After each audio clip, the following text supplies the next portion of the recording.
Hello frequencies. You are tuning in as per frequency in the series of Economic Survey 2023-24.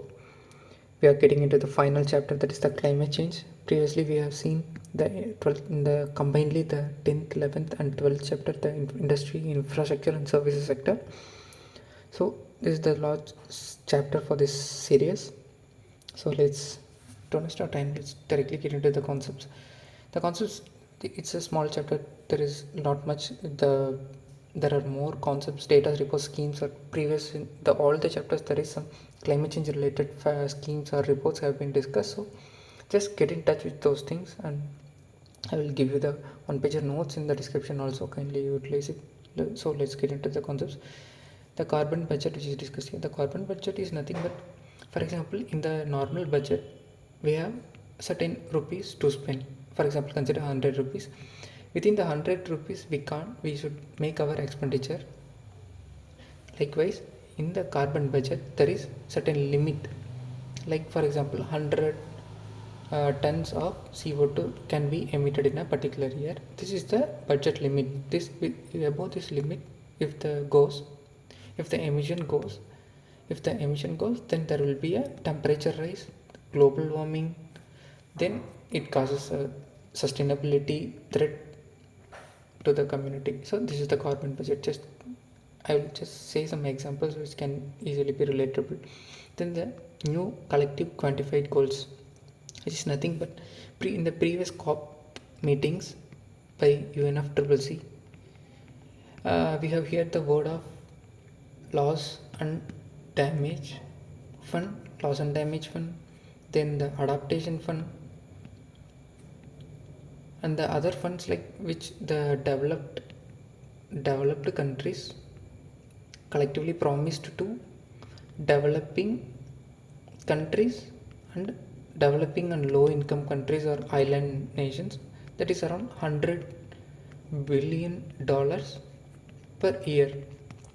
It was a target set in the Copenhagen summit, but in the 2022 only the $100 billion get arranged. So to foster the financing mechanism, the newly collective quantified goal has been in the news because the current COP 29, which is held at Azerbaijan in the November month, has discussed about the new collective quantified goals, where the report asked for around $3 trillion per annum, but the developed countries have promised to deliver the finance of some particular amount. So this is the concept. The new collective quantified goal is the funding mechanism where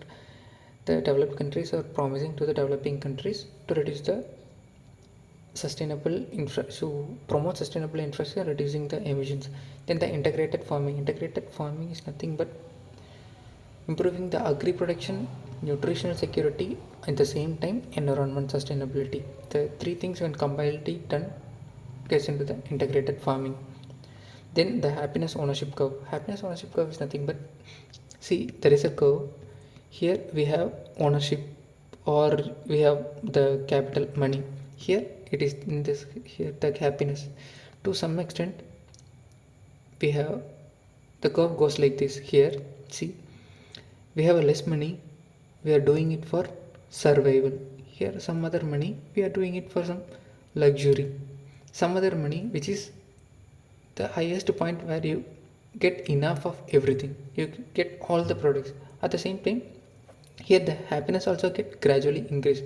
But when in this part you are doing overconsumption, which is termed as conspicuous consumption. You're doing the lavish spending of consumption at this here. From this point, the happiness gets reduced slowly. This is the happiness ownership curve. You are tending to own more and more through consumption. Then the happiness of the family or the society in large term gets reduced, which is said in the happiness ownership curve. Then the data and reports like The IPCC report, the assessment report 6, which has been released, and it talks about the how the global warming is increasing, what are the steps taken, and what are the measures still to be taken, how the countries are performing in achieving these targets. The UNFC releases this. Then this is some of the data which are mentioned here. For example, making one toilet paper, it requires 1.5 pounds of food, 37 gallons of water, 1.3 kilowatt of electricity. So see, toilet paper, the paper is nothing but comes from the woods. From the wood, by cutting the trees, deforestation is happening. So for every reducing the toilet paper, we are reducing this much of deforestation activities. The India cumulatively emits around 4 percentage, but we have a 17 percentage of the population. 17 percentage of the population emits only 4 percentage of carbon dioxide. So which means we have a significantly lesser per capita emission compared to the other countries. The per capita, for example, consider two countries. The per capita emission of Africa is 185 kilowatt hour. In US it is 12,100 kilowatt hour. See how large difference is there in the per capita emission, which shows how the country is lavishly doing. From the industrial revolution, the countries are the developed countries emitted at a larger quantities, which is now obviously saying the developing countries to stop the emissions and go for greener energies, go for greening. Then the food feed competition, like for example, uh, the food items which are used for people food security, which is basically the food products used for food purposes, or it is using for the feed purposes. For example, the animal husbandries, as a feed the food is used. So between food, millions of people are starving in poverty as per the sorry, what is it, state of food report, or any other inequality report, or world poverty report, which is more than millions of people are suffering from poverty, but people are using the food products to in the feed purposes of their animal husbandry for promoting the productivity. Here it says 1/3 of the cereal are used as feed for the animals. So there is a competition of food and feed. So this can be quoted as a point. Then the household size increases, carbon emission gets increases. For example, consider there is a family where 10 people are staying. There is a combined cooking, there is combined emission, there is lesser use of products, or like energy saving products, for lesser use of energy. See, consider if the family get disintegrated and there is a family, there is a family, there is a family, there is a family. Here consider there is 2 fans running in, for example, 2 fans. Here the 10 family gets segregated and there is a fan, here is a fan, here is a fan, here is a fan, here is a fan, here is a fan. So there are 10 fans. So there is, when the household is combined, household size is larger, there will be a lesser carbon emission. When the household size reduces, here in the household, here there are 10 people, here only 2 people, 2 people, 2 people, 2 people. So when the household size reduces, the carbon emission gets significantly increases. This is the concept behind this. Then the schemes discussed here, the mission life scheme, lifestyle for environment, which our honorable PM has announced for making a behavioral change among youths and everyone, every citizens or every people in the world, to reduce the carbon emission. To reduce the carbon emission, lifestyle has to be changed. The conspicuous consumption has to be reduced. It starts from switching off the fan or light when it is not used. It's like changing the behavior so that the net effect will be significantly reflected in the reducing the global warming. The mission life has some component themes like reducing the wastage, reducing e-wastage, adopting healthy lifestyle, adopt sustainable food system, say no to single-use plastics, save water, save energy. These are some of the themes which the life scheme discusses. Then International Solar Alliance, which you know, then the Climate Disaster Resilient Initiative, then the lead IT sector, which is a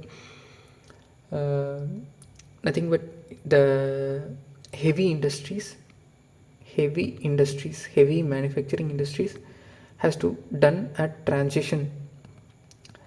It is nothing but leadership in industrial transition.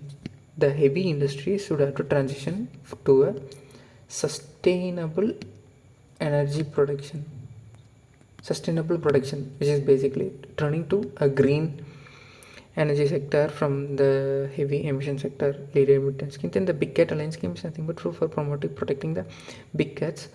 Alliance is formed between the big cat countries, like for example consider India, Sri Lanka, Nepal, Bhutan, China, Myanmar. These are the big cat countries which are combined together to protect the big cats, which is maintaining the food chain or food web in their circle completely.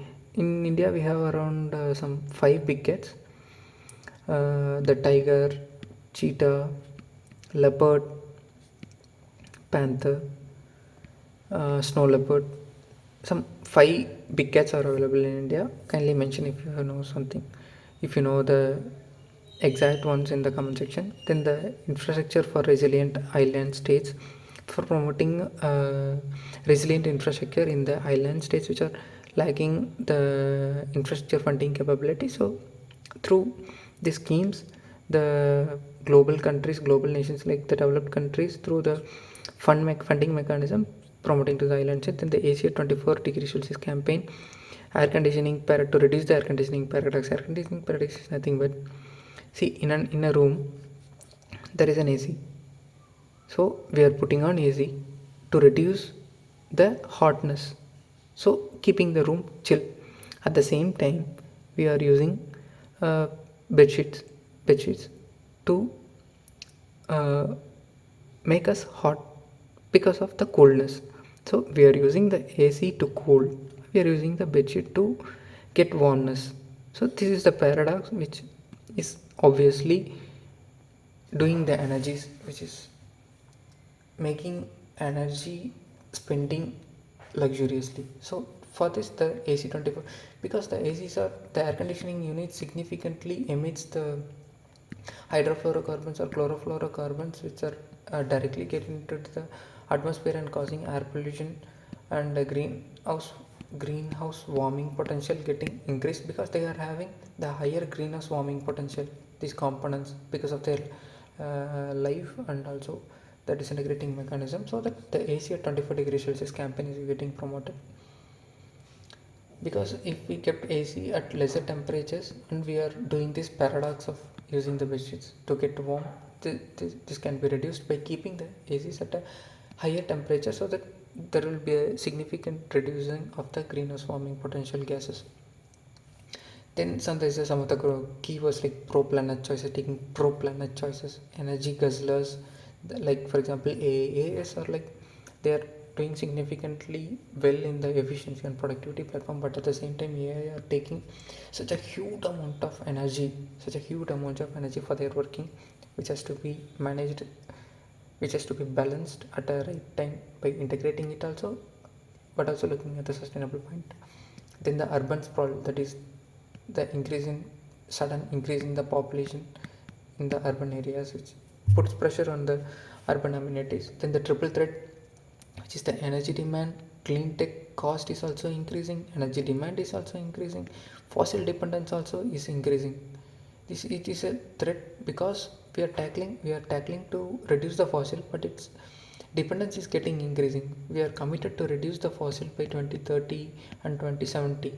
Then the clean tech cost is high, which is significantly higher, so that the fossil fuel, which is at a lower cost, can be afforded easily compared to the clean tech, but it is necessary to use clean tech. It is a threat. Then the energy demand is also significantly increasing, so that there is a need of both these things. so that to meet the energy demand and also the security.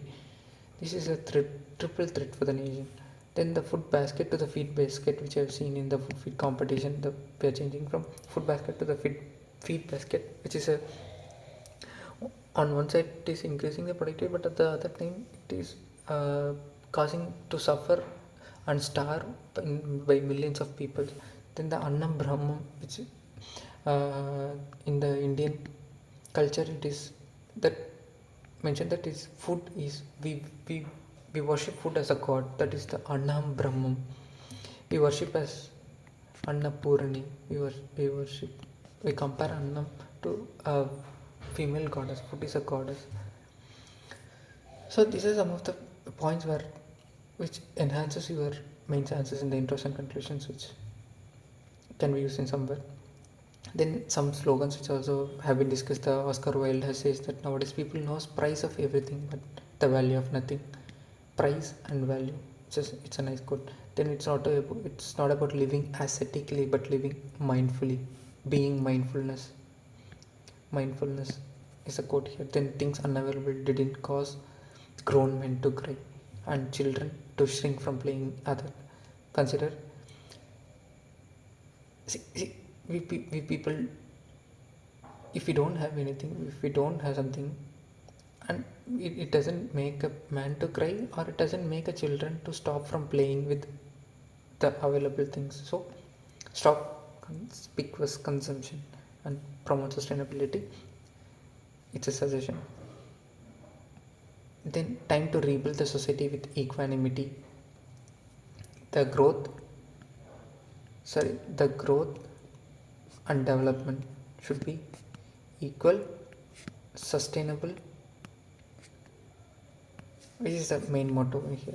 Rebuild the society with equanimity. So I think this is the final chapter, and we have completed this economic survey 2023-24 successfully. In this is the last video, climate change. So if you have, I will give the PDF of this chapter in the description box.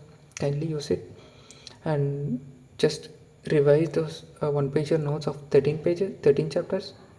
Some 10-11 pages are there. Kindly revise it. It will definitely progress your prelims course also for its revision material, and also can be used as some mains answer writing purposes. This document can be used. If you find informative and useful for your preparation, kindly share it to your friends so that they can also get benefited from this, reducing their time of reading this bulky document of economic survey. That's it. See you on the next series. Stay tuned in Aspirants Frequency.